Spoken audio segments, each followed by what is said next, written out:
Kamusta kayo mga biyaheros? Dito nga pala tayo sa Mega Mall, sa terminal ng bus ng Alps. Papunta po ito sa Batangas Pier. Pupunta po pala tayo sa Puerto Galera, Mindoro. Ayan, hindi po tayo mamasyal ngayon. Bali sa trabaho lang po. Meron po tayong setup doon at training.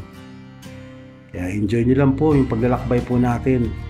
Kaya, alam ko nakita nyo na to sa mga previous vlog ko to eh. Lalo yung pumunta kami Boracay. Pero nagutom nga ako, food trip muna tayo. Sabi, parang airport na itong pier nila dito. Pinaganda nila. Matindi, sana all. Bali ngayon po, unti lang yung biyahe ngayon. Kaya ang sarap maglakbay pag unti lang biyahe. Kung pwede nga lang mga biyeros, aarkilain ko itong isang paskat na to eh. Pero wala naman tayong ganung karaming pera. Kaya sa pangarap lang yun. Yan, enjoy lang natin yung mga sightseeing dito. Yan. Pero pinalipat po kami dahil nagkaroon po ng problema rito. Ayun, okay na nga sana eh. Ready na eh. Aalis na ako, nakarelax na ako eh. Medyo inaantok na nga ako that time eh. Pero dahil sa tagal, mayroon din palang delay dito sa Pascat. Ayun, pina-evacuate kami. Alam ko kaya kami pina-evacuate nito. Kasi parang nalig namin umampas yung harapan nito sa gilid, sa gutter. Siyempre, pag yung mga gayong Pascat nagkaroon ng problema, kahit katiting lang, hindi na agad pwedeng pumalaot yan. Safety first. Alright. Ayan. Unahan natin mga ibang pasahero para makapili tayo ng upuan. Dapat doon tayo sa tabi ng bintana para makita natin ang bawat hampas ng alon sa ating sasakyan. Ang binayaran ko pala rito, 250. Saka yung terminal fee, 30 pesos. Halos 280 lahat. Isa't kalahating oras yung biyahe po rito. Kaya hindi ka maboring. I-idlip mo lang kung doon ka na agad sa Puerto Galera. Biyaheng Calapan naman, 2 hours. Actually, gusto ko mag-roro para doon ako sa taas. Kitang-kita ko yung ganda ng mga bawat islang matadaanan. Ayan na, unti-unti na po napupuno. Parang Pascat ba to? Parang ano to eh. Parang tayo nasa lobby ng hotel. Alright. Sa ngayon, wala pa akong tabi. Pero mamaya makikita niyo po, dalawang lovers dyan. Sisimplihan natin bibidyoan yan. Kasi, ayan, wow. Dreams come true, dahil ayos. Dahil foreigner. Puerto Galera kasi po tayo. Parang mini Boracay po yun. Kaya maraming foreigner. Ayan na. Dahan-dahan na po tayo naglalayag patungo sa Puerto Galera. Ayos ba mga biyaheros? Sound trip muna kayo ha. Kasi baka maubusan ako laway. Pag naubusan pa ako laway, gusto kong maligo sa dagat. Ayan na.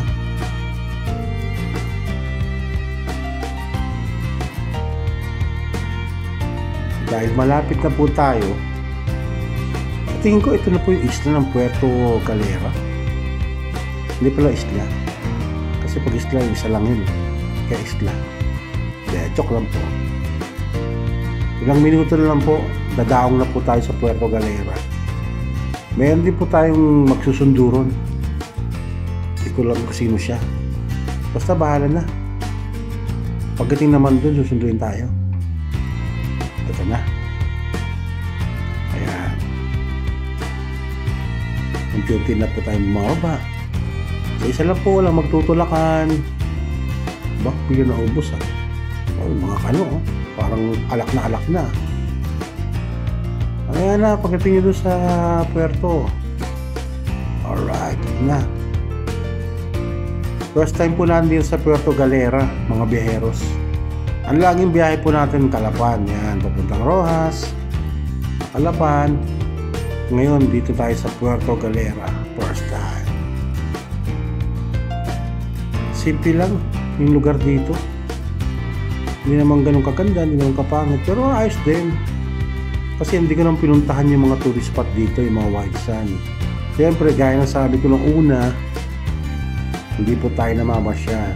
Nagtrabaho po tayo ng marangal. May babayaran din po tayong environmental fee dito. Nasa 150. Ewan ko ba, ba't pa kailangan yun dahil napakulo. Ayan, dito tayo sa van. You know. Alright. Pogi ng driver ah. Ayan. Samahan nyo kami ba guys? Ayos ba mga biyaheros? Ganda sa ni Kuya. Sana all. Parang super grandia ata ito ah. May malapad. Lakas pa ng aircon. Basta Toyota, panalo. Toyota, baka naman. Touchdown na po mga biyaheros. Ayan. Hindi ko na binibigyan yung buong araw kasi parang paggabi na rito. Diretso na po tayo sa hotel. Ayan. Ayos yung hotel dito. Parang nirentahan ko buong swimming pool. Nakikita niyo rin ako dyan mga ilang minuto. Palangoy-langoy. Check muna natin kung natin yung susi sa reception. Ayun o. Ang harap po pala itong hotel na to ay dagat. Kaya hindi katulad sa Boracay, maganda yung dagat. Mga pebbles po mga rito, mga bato-bato, pero okay na rin. Kaya, basta sa room ko.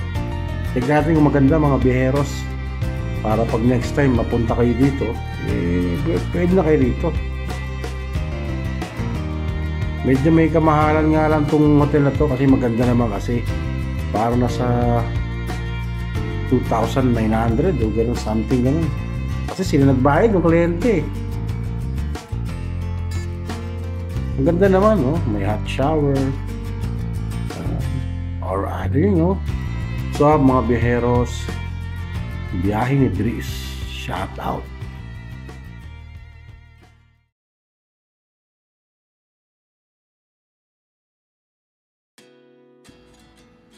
Ay, good morning mga biyaheros. Good morning, good morning. Kaya gising lang po natin. Tingnan natin kung gaano kaganda yung lugar dito.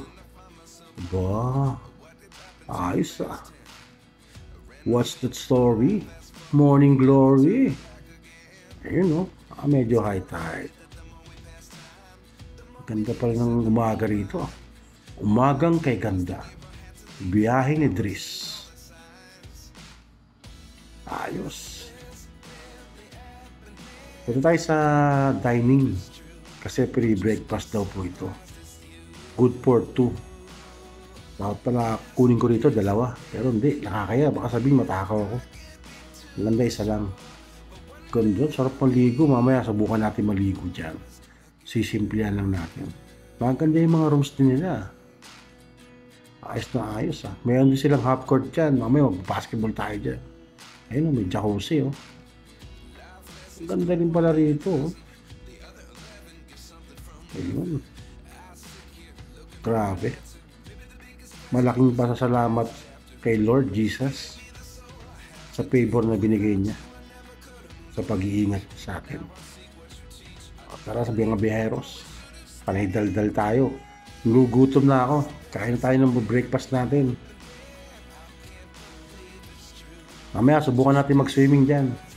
4 feet nga pala yung swimming pool dyan. Kaya pwedeng pambata. Ito yung dining table nila. Oh. May video okay pa. Aba. Okay.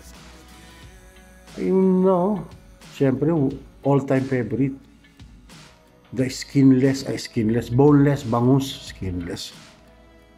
Grabe naman niya. With coffee pa. Ay, hindi pala coffee yun. Tsaka pala yun. Sige na. Tara na mga biyaheros. Punta tayo sa store. Naghihintay na yung mga checkwa dun. Ayusin natin system nila. Ayun, no? Alright. Ayun po yung store nila. Yung malaking yun. Lakad lang po. Kaya pwede natin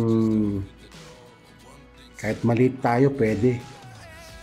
Basta siguro din lang pulido yung trabaho. Malaki rin itong store na to. Department store. Parang sinamahan nilang grocery din eh. Ayun yung dagat oh. Kaya dito tayo sa office mga biyaheros. Ayun yung mga POS. Setup na po na yan. Ang nag-setup po nito si Jix TV. Kaya pinutol ko na po. Basketball muna tayo. Oh, ayos no. In your face yun pag may sumabay. Tingnan natin, isa pa. Nothing but net. Alright. Siyempre nagutom ako dyan. Kakain tayo ulit. Ayos ba? Food trip na tayo ulit. Yan. Parang gulo ng video ko ah. Pang third day na po ito. Yan.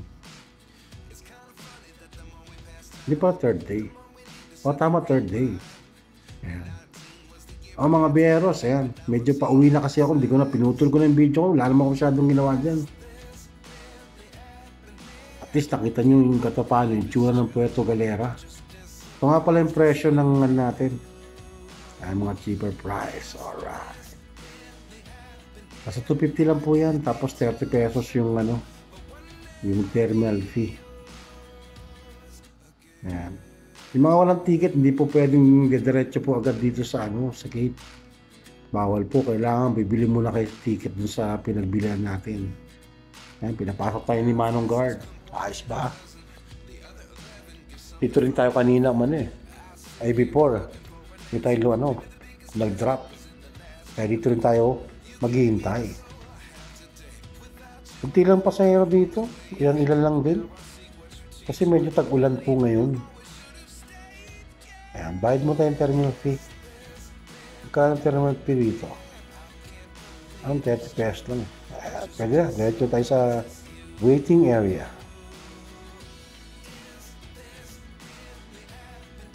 Ayun walang tao. Matindi. Videoan muna natin. Habang hindi pa dumarating yung matinding fast cut na yan.